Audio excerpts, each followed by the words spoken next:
Hello welcome guys, मैं हूं मंजय और आज हम लोग डिस्कस करेंगे क्लास 10th का भूगोल का चैप्टर नंबर 1 जिसका नाम है संसाधन एवं विकास। तो आइए शुरू करते हैं आज का यह सेशन। तो आइए सबसे पहले हम लोग जानने का प्रयास करेंगे कि संसाधन क्या होते हैं। ठीक है, संसाधन के बारे में यदि बात की जाए तो संसाधन को हम लोग इस प्रकार से बोल सकते हैं कि वे वस्तुएं जो पर्यावरण में उपलब्ध हो, यानी कि वे सारी वस्तुएं जो हमारे इन्वायरमेंट में, हमारे पर्यावरण में प्रेजेंट होना चाहिए, हमको पर्यावरण में वो चीज़ें मिलनी चाहिए, वह आपको दिखनी चाहिए, है ना, जो कि आर्थिक रूप से संभव हो। इसका मतलब कि हमारे पर्यावरण में वो चीज़ें प्रेजेंट होना चाहिए और सांस्कृतिक रूप से मान्य हो। सांस्कृतिक रूप से मान्य का मतलब बोल सकते हैं कि वे चीज़ें आपके लिए या हमारे लिए इम्पोर्टेंस रखती हो और साथ ही साथ वे हमारी आवश्यकताओं को पूरा भी करता हो, तब उसको बोलेंगे संसाधन, है ना। यानी कि जिसका हम लोग डेली लाइफ में यूज़ करते हैं, जो हमारी आवश्यकताओं को पूरा करता हो, तो वे सारी वस्तुओं को हम लोग संसाधन बोल सकते हैं। बात समझ में आ रही है। और संसाधन को अगर हम लोग वर्गीकरण करें तो कुछ इस प्रकार से उसको वर्गीकरण कर सकते हैं। वर्गीकरण का मतलब होता है कि संसाधन को कितने प्रकार से हम लोग बांट सकते हैं। तो संसाधन को ऐसे देखा जाए तो संसाधन हमारे आसपास जो चीज़ें प्रेजेंट होती है या हमारे आसपास की जो चीज़ें होती हैं वह दो ही प्रकार का होता है।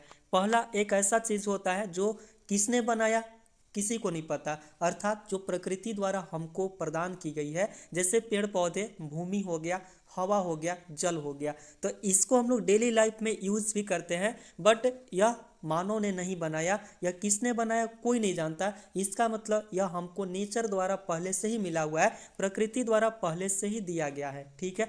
और दूसरी वस्तुएं जो हम लोग अपने आसपास देखते हैं वे वस्तुएं होती हैं जो मानव ने बनाया, है ना। तो इस प्रकार से बोल सकते हैं संसाधन को फर्स्ट ऑफ ऑल हम लोग दो प्रकार से बांट सकते हैं। पहला प्राकृतिक और दूसरा जो बांटेंगे वह बांटेंगे मानवीय, है ना। प्राकृतिक का मतलब अभी मैंने बताया कि जो प्रकृति द्वारा प्रदान की गई हो, है ना। और मानवीय का मतलब बोल सकते हैं जो मानव ने बनाया हो। अगर हम लोग प्राकृतिक संसाधन की अगर बात की जाए तो वह भी हम लोग उसको दो प्रकार से बांट सकते हैं। एक बांट सकते हैं नवीकरणीय और एक बांट सकते हैं अनवीकरणीय। नवीकरणीय का मतलब होता है कि कुछ संसाधन ऐसे होते हैं जो एक बार खत्म होने के बाद पुनः हम लोगों को मिल जाता है। जैसे अगर हवा की बात करें या फिर बोल सकते हैं जल की बात करें, तो जल एक बार खत्म हो जाता है, पुनः वह वर्षा के रूप में हम लोगों को प्राप्त हो जाता है। तो यह इस प्रकार का जो संसाधन होगा उसको हम लोग नवीकरणीय संसाधन बोल सकते हैं। ठीक है। और अनवीकरणीय संसाधन की अगर बात की जाए तो कुछ ऐसे भी संसाधन है या कुछ ऐसे भी वस्तुएं हैं जो एक बार खत्म होने के बाद दोबारा नहीं मिल सकता है ना। जैसे कोयला, कोयला को बनने में बहुत साल लग जाता है, यानी कि लाखों करोड़ों वर्ष लग सकते हैं उसको पूरा होने में, है ना। यानी कि जितने भी संसाधन का भी हम लोग टाइप्स देख रहे हैं इसको और डीपली हम लोग डिस्कस करने वाले हैं। फिर अगर हम फर्दर इसको क्लासिफाइड करें तो नवीकरणीय संसाधन को हम लोग दो प्रकार से बांट सकते हैं। एक बांट सकते हैं जिसको बोल सकते हैं सतत अथवा प्रवाह संसाधन, और नवीकरणीय को दो प्रकार से बांट सकते हैं, सतत अथवा प्रवाह, और दूसरा बांट सकते हैं जैव, है ना। जैव को दो प्रकार से बांट सकते हैं, पहला प्राकृतिक वनस्पति और दूसरा वन्य जीव। ठीक है। और मानवीय संसाधन की अगर बात की जाए तो उसको भी हम लोग दो प्रकार से बांट सकते हैं। एक बांट सकते हैं संरचनाएं एवं संस्थाएं और दूसरा बांट सकते हैं मात्रा एवं गुणवत्ता। ठीक है। और अनवीकरणीय संसाधन को हम लोग जो बांट सकते हैं, यानी कि उसमें क्या बांट सकते हैं कि एक बांट सकते हैं पुनः चक्रीय। पुनः चक्रीय का मतलब जो हम लोगों को पुनः मिल जाता हो, दोबारा मिल जाता हो। और एक बांट सकते हैं अचक्रीय, जिससे जैसे बोल सकते हैं जीवाश्म ईंधन, है ना। तो आइए बारी बारी से जितने भी अभी हम लोगों ने टाइप्स देखा, जितना भी संसाधन का वर्गीकरण किए हैं उसको बारी बारी से हम लोग समझने का प्रयास करते हैं। ठीक है। तो अगर देखा जाए तो संसाधन को अगर क्लासिफाइड करें तो कुछ इस प्रकार से और बोल सकते हैं। वह तो बेसिक फंडामेंट हुआ, यानी कि बेसिक चीज़ें हो गई कि किस प्रकार से हम लोग क्लासिफाइड कर सकते हैं। बट संसाधन को हम लोग दूसरे प्रकार से भी बांट सकते हैं, यानी कि बांटने का कुछ आधार हम लोग बना सकते हैं, है ना। तो संसाधन को जो बांट सकते हैं, पहला बांट सकते हैं संसाधन को उसके उत्पत्ति के आधार पे। उत्पत्ति का मतलब हो सकता है कि संसाधन जो हम लोग अपने आसपास जो चीज़ें देखते हैं, आखिर वह कहाँ से आया, उसका प्रजनन जो हुआ वह किस प्रकार से हुआ, और हम लोगों को वो चीज़ें कहाँ से प्राप्त हुआ। इसलिए बोल सकते हैं संसाधन को हम लोग उसके उत्पत्ति के आधार पे बांट सकते हैं। तो देखा जाए तो उत्पत्ति के आधार पे संसाधन जो होता है वह दो प्रकार का होता है, यानी कि हम लोग उसको दो प्रकार से बांट सकते हैं, है ना। पहला क्या बांट सकते हैं, जिसको बोल सकते हैं जैव संसाधन, और दूसरा बांट सकते हैं अजैव संसाधन, है ना। जैव संसाधन को इंग्लिश में से बायोटिक बोलते हैं और अजैव संसाधन को अबायोटिक बोलते हैं। तो बायोटिक का मतलब यानी कि जैव संसाधन का मतलब होता है कि इनकी जो प्राप्ति होती है वह जीवमंडल से होता है, जैसे मनुष्य हो गए, प्राणी जात हो गए, पशुधन हो गए, है ना। ये जितने भी आपके संसाधन दिख रहे हैं यह जैव संसाधन है, और इनमें क्या होता है, जीवन व्याप्त होता है। मतलब अगर कोई सजीव है यानी कि उसमें जान है तो उसको हम लोग जैव संसाधन बोल सकते हैं, ठीक है। दूसरा संसाधन जो होता है वह होता है अजैव संसाधन।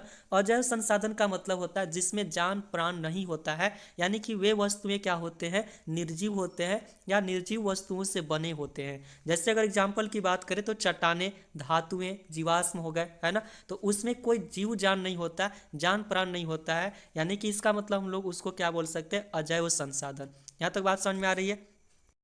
और दूसरा जो हम लोग उसको बांट सकते हैं, बांटने का जो आधार बना सकते हैं वह हो सकता है समाप्यता, यानी कि कुछ ऐसे भी संसाधन हमारे आसपास प्रेजेंट हैं जो समाप्त होने वाले हैं। तो अगर समाप्यता के आधार पर देखा जाए तो इसको दो प्रकार से हम लोग बांट सकते हैं।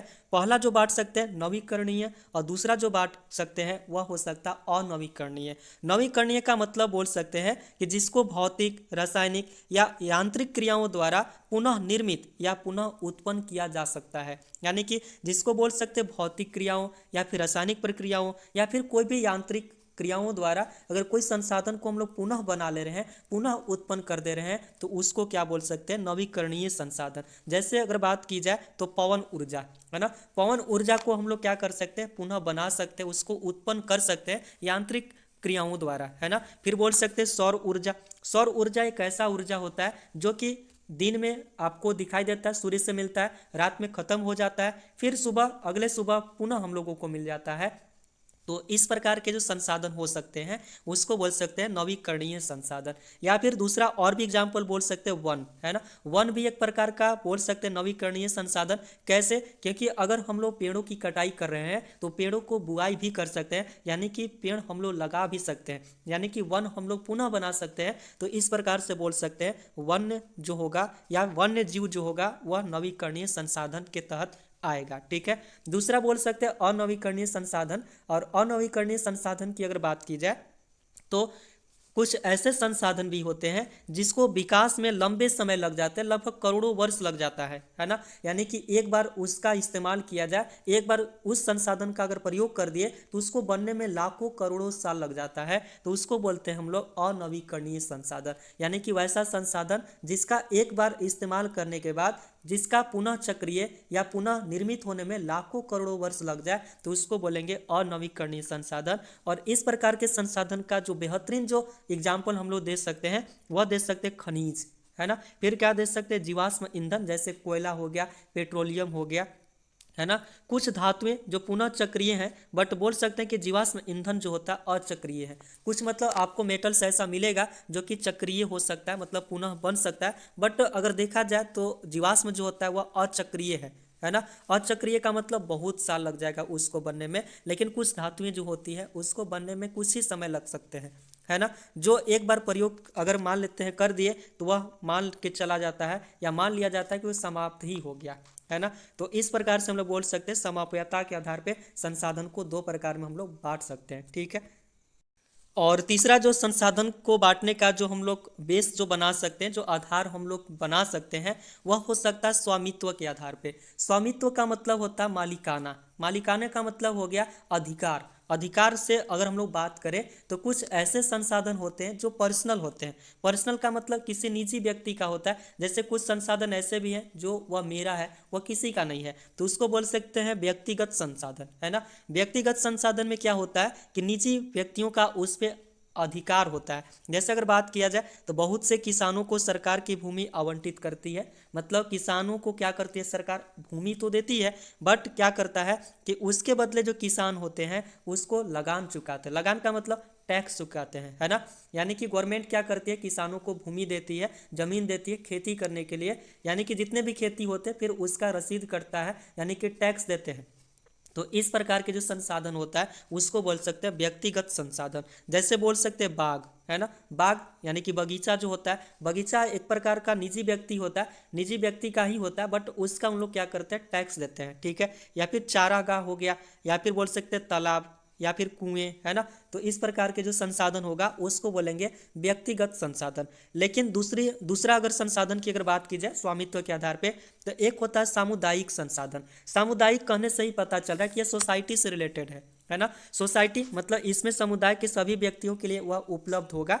मतलब जैसे अगर बोल सकते हैं कि चारण भूमि, है ना। चारण भूमि का मतलब होता है कि जहाँ पे पशुओं को चराया जाता है, घास उगाया जाता है, तो बोल सकते हैं तो वह कोई पर्सनल नहीं होता है, वह उस पर पूरे सोसाइटी का अधिकार हो सकता है। या फिर बोल सकते हैं शमशान भूमि। शमशान ऐसा नहीं होता कि पर्सनल व्यक्ति का होता है, उस पर पूरे सोसाइटी का उस पर अधिकार होता है, पूरे गांव का अधिकार होता है। या फिर तालाब की अगर बात की जाए तो इसमें भी पूरे सामुदायिक का उस पर अधिकार होता है। तो इस प्रकार के जो संसाधन हो सकते हैं उसको बोल सकते हैं सामुदायिक संसाधन, है ना। या फिर बोल सकते हैं जो नगरीय जो क्षेत्र होता है, यानी कि जो सिटी होता है, उसमें सार्वजनिक जो पार्क होता है, पार्क वह किसी पर्सनल का नहीं है, यानी कि वह पूरे मतलब नगर का यानी कि सिटी के लोगों के लिए है। या फिर पिकनिक स्थल हो गया, या बोल सकते हैं जो खेल के जो मैदान है, प्ले ग्राउंड है, वह भी एक प्रकार का सामुदायिक संसाधन बोल सकते हैं। बात समझ में आ रही है। और स्वामित्व के आधार पर भी संसाधन को और आगे हम लोग बांट सकते हैं। एक बांट सकते हैं राष्ट्रीय संसाधन में, और बांट सकते हैं अंतर्राष्ट्रीय संसाधन में। राष्ट्रीय संसाधन कहने से ही पता चल रहा है कि वैसे संसाधन होंगे जिसपे केंद्र सरकार का अधिकार होता है, मतलब सरकार का उस पर अधिकार होता है, लेकिन उस सरकार जो उन्हें आम जनता के हितों में व्यय करती है। मतलब वह जो संसाधन होगा उस संसाधन का जो इस्तेमाल जो किया जाएगा वह आम जनता के लिए किया जाएगा, आम जनता के हितों में किया जाएगा, ठीक है। जैसे एग्जाम्पल की अगर बात करें तो खनिज पदार्थ पे अधिकार जो होता है वह किसका होता है, केंद्र सरकार की होती है, यानी कि गवर्नमेंट की होती है। या फिर जल संसाधन हो गया, वन हो गया, वन्य जीव हो गया, तो ये जितने भी संसाधन है यह राष्ट्रीय संसाधन है, इस पे हम गवर्नमेंट का अधिकार होता है, लेकिन आम जनता के हितों के लिए इसको व्यय किया जाता है ना। लेकिन अगर और बात करें हम लोग राष्ट्रीय संसाधन का एग्जाम्पल के बारे में, तो जो समुद्री जो इलाका होता है, यानी कि आप इंडिया का अगर मैप देखेंगे तो कुछ इस प्रकार से मैप बोल सकते हैं कि इंडिया का मैप में अगर देखेंगे तो जो पूरब साइड जो अरेबियन सी होता है, अरब सागर, और दक्षिण में है आपका हिंद महासागर, और पूरब की अगर बात करें, है ना, तो वह है आपका बे ऑफ बंगाल, मतलब बंगाल की खाड़ी, है ना। तो पश्चिम में आपका अरब सागर हो गया, दक्षिण में हिंद महासागर, और पूरब में क्या हो गया, बंगाल की खाड़ी, है ना। तो ये जितने भी आप देख सकते हैं यह समुद्री इलाका है, और भारत सरकार का इस पे जो अधिकार होगा इसके भूमि से, यानी कि ये जो स्थल आप देख रहे हैं इसके स्थल से बोल सकते हैं कि 22 किलोमीटर 22.2 किलोमीटर के अंतर्गत जितना भी संसाधन आएगा वह भारत का होगा, है ना। यानी कि समुद्री इलाका की अगर बात करें तो समुद्री इलाका या समुद्र में भी बहुत प्रकार के संसाधन पाए जाते हैं। तो 22.2 किलोमीटर के अंतर्गत जितने भी संसाधन मिलेंगे समुद्र में तो वह उस कंट्री का उस पे अधिकार होगा। यहाँ तक बात समझ में आ रही है।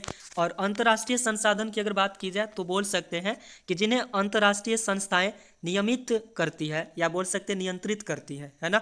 यानी कि कुछ वैसे संसाधन होते हैं जिसपे इंटरनेशनल यानी कि जो अंतर्राष्ट्रीय जो संस्थाएं होती हैं उसको नियंत्रित करती हैं। जैसे बोल सकते हैं कि जो तटीय रेखा होता है, तटीय रेखा मतलब जहाँ पे कंट्री है और उस कंट्री से जो समुद्र जो लगा हुआ है, तो वह जो तटीय रेखा है उससे बोल सकते हैं 200 समुद्री मील की दूरी पर जो क्षेत्र आएगा उससे परे खुले महासागरीय जो संसाधन होगा उस पर किसी देश का अधिकार नहीं होगा, है ना। यानी कि जो उसका तटीय क्षेत्र होगा, तटीय क्षेत्र का मतलब होता है वैसा क्षेत्र जो आपका समुद्र से लगा हो, है ना, यानी कि वैसा क्षेत्र या वैसा स्थल बोल सकते हैं जो समुद्र से लगा हो। तो उस समुद्र से लगे हुए जो क्षेत्र होगा वह जो तटीय क्षेत्र होगा, उस तटीय क्षेत्र से 200 मील की दूरी पर जितने भी संसाधन आएंगे उस पर किसी भी कंट्री का अधिकार नहीं होगा। उस पर क्या होगा, अंतर्राष्ट्रीय मतलब इंटरनेशनल होगा, और उसको जो नियंत्रित करेगी वह करेगा इंटरनेशनल अंतर्राष्ट्रीय संस्थाएं। यहाँ तक बात समझ में आ रही है। और चौथा जो आधार हम लोग बना सकते हैं संसाधन को बांटने का, तो वह बांट सकते हैं विकास के आधार पे, है ना। विकास के आधार पे इसको भी बांट सकते हैं 4 प्रकार से। पहला बांट सकते हैं जिसको बोल सकते हैं संभावित संसाधन। संभावित संसाधन का मतलब होता है जो किसी प्रदेश में विद्यमान होता है और उनका अभी तक उपयोग नहीं किया गया है, यानी कि कोई क्षेत्र में पहले से संसाधन वहाँ पे मतलब पहले से संसाधन वहाँ पे प्रेजेंट है लेकिन अभी तक उसका कोई यूज नहीं किया गया, वहाँ से निकाला नहीं गया है, तो उसको बोल सकते हैं संभावित संसाधन। मतलब उसको पहले देखा जाएगा, जगह जगह पे क्या किया जाएगा, सर्वे किया जाएगा, फिर पता लगाया जाएगा कि कौन से क्षेत्र में किस टाइप के संसाधन प्रेजेंट है। ठीक है, जैसे बोल सकते हैं गुजरात हो गया, राजस्थान हो गया, जहाँ पे पवन और सौर ऊर्जा संस्थाओं का अपार संभावना है ना, यानी कि वह वैसे इलाके हैं गुजरात और बोल सकते हैं राजस्थान जहाँ पे पवन ऊर्जा को लगाया जा सकता है और पवन ऊर्जा से इलेक्ट्रिसिटी को प्रोड्यूस किया जा सकता है, तो बोल सकते हैं वह एक प्रकार का संभावित संसाधन है ना। यानी कि अभी तक पूर्ण रूप से विकसित नहीं किया गया है, हमको पता है कि वहाँ पे विकसित किया जा सकता है लेकिन अभी तक पूर्ण रूप से विकसित नहीं किया गया है, तो इसी प्रकार के जो संसाधन होंगे तो उसको बोलेंगे संभावित संसाधन। ठीक है, दूसरा बोल सकते हैं विकसित संसाधन। विकसित का मतलब यह पहले से पता चल रहा है कि वह क्या चीज़ है, कि विकसित का मतलब पहले से सर्वेक्षण उसका किया जा चुका है, मतलब जो संसाधन है पहले से उसका सर्वे किया जा चुका है और उपयोग भी, है ना, सर्वेक्षण भी किया जा चुका है और उसका उपयोग भी किया जा सकता है और उसकी जो गुणवत्ता है उसकी मात्रा भी निर्धारित की जा चुकी है। मतलब अगर हमको संसाधन पता चल गया कि इस क्षेत्र में इस टाइप का संसाधन हमको मिला है या इस टाइप के संसाधन वहाँ पे प्रेजेंट है, तो वहाँ से उसको निकाल भी दिया गया है, फिर उसका इस्तेमाल भी किया जा रहा है और उसमें देखा भी जा रहा है कि किस टाइप का कितना मतलब मजबूत या बोल सकते हैं कि कितना हमारे लिए इम्पोर्टेंस उस संसाधन है। और इसी प्रकार से बोल सकते हैं तीसरा जिसको बोल सकते हैं भंडारण। भंडारण का मतलब बोल सकते हैं कि जो आपको बोल सकते हैं कि आप प्रौद्योगिकी के अभाव या के कारण बोल सकते हैं पहुंच के बाहर है, यानी कि भंडारण का मतलब होता है कि कुछ वैसे संसाधन है बट अभी तक हमारे पास ऐसा टेक्नोलॉजी नहीं है जिसके चलते उसको हम लोग क्या कर सके, उसको मतलब हम लोग उसको प्राप्त कर सके, है ना। टेक्नोलॉजी ही नहीं है जिसके चलते उसको हम लोग निकाल ही नहीं सकते। जैसे एग्जाम्पल के लिए बोल सकते हैं जल जो होता है वह 2 ज्वलनशील गैस का यौगिक है और यह ऊर्जा का मुख्य स्रोत हो सकता है बट अभी तक हमारे पास टेक्नोलॉजी ही नहीं है। यानी कि जल जो होता है वह 2 प्रकार का ज्वलनशील गैस होता है। ठीक है, तो उससे हम लोग एनर्जी प्राप्त कर सकते हैं, हमको पता है कि जल से एनर्जी हम लोग प्राप्त कर सकते हैं, लेकिन हमारे पास अभी तक उतनी टेक्नोलॉजी प्रेजेंट नहीं है, उतना प्रौद्योगिकी अभी हम लोग का स्ट्रांग नहीं हुआ है, विकसित नहीं हुआ है, जिसकी वजह से वह हम लोग उसका इस्तेमाल नहीं कर पा रहे हैं। तो इस प्रकार के जो संसाधन होगा उसको बोलेंगे भंडारण, है ना। भंडारण मतलब पहले से है, हमको पता है कि ये चीज़ होगा लेकिन अभी हमारे पास टेक्नोलॉजी नहीं है जिसके वजह से हम उसका इस्तेमाल नहीं कर पा रहे। ठीक है, और चौथा बोल सकते हैं संचित कोष संसाधन। संचित कोष को बोल सकते हैं कि तकनीकी ज्ञान की सहायता से उपयोग में लाया जा सकता है। मतलब जो संसाधन हम लोग को प्रेजेंट है उसमें टेक्नोलॉजी की सहायता से उसको हम लोग इस्तेमाल कर रहे हैं या उसको ले आ रहे हैं। जैसे भविष्य में ज़रूरत को पूरा करने के लिए इनका इस्तेमाल किया जा सकता है, यानी कि ऐसे संसाधन बोल सकते हैं कि भविष्य में टेक्नोलॉजी विकसित होगा तो उससे उसको हम लोग प्राप्त कर सकते हैं या उस संसाधन को हम लोग फ्यूचर के लिए इस्तेमाल कर सकते हैं। ठीक है, और इसी चैप्टर संसाधन एवं विकास में एक और चीज़ जो पढ़नी है वह काफ़ी इम्पॉर्टेंट है, बहुत ही इम्पॉर्टेंट है, जिसको बोल सकते हैं सतत पोषणीय विकास, है ना। बहुत बार एग्जाम में पूछा भी है। तो सतत पोषणीय विकास का मतलब समझ लेते हैं कि वह विकास जो भविष्य में आने वाली पीढ़ियों को ध्यान में रखकर किया जाए और जिससे पर्यावरण को नुकसान न हो। यानी कि हमारे पास जो संसाधन है उसका इस्तेमाल कीजिए और उसका इस्तेमाल भी करना है, बट आने वाली जो जनरेशन है, आने वाली जो पीढ़ी है उसके लिए भी बचा के भी रखना है और साथ ही साथ जो हमारा पर्यावरण है उसको किसी भी प्रकार का नुकसान नहीं पहुंचने देना है। तो इस प्रकार का जो विकास होगा उसको बोलेंगे सतत पोषणीय विकास। मतलब फिर एक बार रिपीट करते हैं कि वैसा विकास जिसमें भविष्य के लिए उसको बचा कर भी रखना है, यानी कि संसाधन जो होगा उसको बचा के भी रखेंगे और पर्यावरण को भी नुकसान नहीं पहुंचाएंगे। बात समझ में आ रही है। और एक और चीज़ जो काफ़ी ज़्यादा इम्पोर्टेंट है वह है रियो डी जेनेरा पृथ्वी सम्मेलन, जो कि 1992 में हुआ था, है ना। और यह क्या चीज़ हुआ था, क्यों इसका नाम रखा गया, उसको जानते हैं। तो ब्राज़ील का एक शहर है जिसका नाम है रियो डी जेनेरा, और उसमें प्रथम बार 1992 ईस्वी में पृथ्वी सम्मेलन किया गया, जिसमें 100 से अधिक देशों के जो राष्ट्र अध्यक्ष थे वह शामिल हुए थे। और इसका मेन मोटो क्या चीज़ था, मतलब यह जो आयोजन जो किया गया उसका मेन उद्देश्य क्या चीज़ था कि जो पर्यावरण में जो उभरते हुए जो संरक्षण है, यानी कि पर्यावरण के उभरते हुए संरक्षण तथा सामाजिक आर्थिक विकास की समस्याओं को ढूंढना, यानी कि जो दिन प्रतिदिन जो पर्यावरण को जो नुकसान पहुंचाया जा रहा है उससे रिलेटेड या उसको बचाने की क्या क्या उपाय किया जा सकता है, उसको किस प्रकार से हम लोग बचा सकते हैं, और इसी से रिलेटेड यानी कि पर्यावरण को नुकसान नहीं पहुंचाना है, पर्यावरण का संरक्षण कैसे कर सकते हैं, इसी के लिए वहाँ पे क्या एक सम्मेलन किया गया था, जिसको बोल सकते हैं या जिसको बोला जाता है रियो डी जेनेरा पृथ्वी सम्मेलन, है ना। इसमें शामिल नेताओं ने सम्मेलन में क्या किया था कि भूमंडलीय जो जलवायु जो परिवर्तन है और जो जैविक विविधता पर एक घोषणा पत्र पर हस्ताक्षर किए थे, और उस सम्मेलन में सभी जो वन सिद्धांत है उस पर सहमति जताई थी, और 21वीं शताब्दी में सतत पोषणीय विकास के लिए एजेंडा 21 को स्वीकृत किया था। यानी कि वहाँ पे जो पृथ्वी सम्मेलन हुआ उसमें जो 100 से अधिक जो राष्ट्र नेताओं ने जो भाग लिया, वहाँ पे एक घोषणा पत्र बनाया गया और उस पर सारे राष्ट्र अध्यक्षों ने हस्ताक्षर किए, और हस्ताक्षर सभी अपने सहमति के आधार पर किए कि वन सिद्धांतों पर उन्होंने सहमति जताई। और एजेंडा 21 का मतलब हुआ कि 21वीं शताब्दी, तो 21वीं शताब्दी में जो पर्यावरण को जो बचाया जाएगा या फिर संसाधन का जो उपयोग किया जाएगा वह किस प्रकार किया जाएगा, सतत पोषणीय विकास के आधार पर किया जाएगा। तो सतत पोषणीय विकास का मतलब हम लोग पहले भी जान चुके हैं, इसका मतलब संसाधन का उपयोग तो करेंगे और फ्यूचर के लिए भी बचा के रखेंगे, नए जनरेशन के लिए भी बचा के रखेंगे, और इन्वायरमेंट का यानी कि पर्यावरण को कोई नुकसान नहीं पहुंचाएंगे, है ना।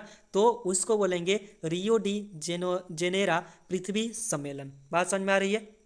और उसी रियो डी जेनेरा जो पृथ्वी सम्मेलन था वहाँ पे एक एजेंडा 21 पास किया गया। एजेंडा 21 का मतलब है कि यह एक प्रकार का घोषणा है जिसको रियो डी जेनेरन सम्मेलन में राष्ट्र अध्यक्षों द्वारा स्वीकार किया गया, और इसका मेन उद्देश्य क्या चीज़ था, जो भूमंडलीय जो सतत पोषणीय जो विकास है उसको हासिल करना, और साथ ही साथ यह एक कार्यसूची है जिसका उद्देश्य है सम्मान हितों या फिर बोल सकते हैं पारस्परिक आवश्यकताओं या सम्मिलित जो जिम्मेदारी है उसके अनुसार विश्व के सहयोग के द्वारा पर्यावरण को क्षति, गरीबी एवं रोगों से निपटारा करना है।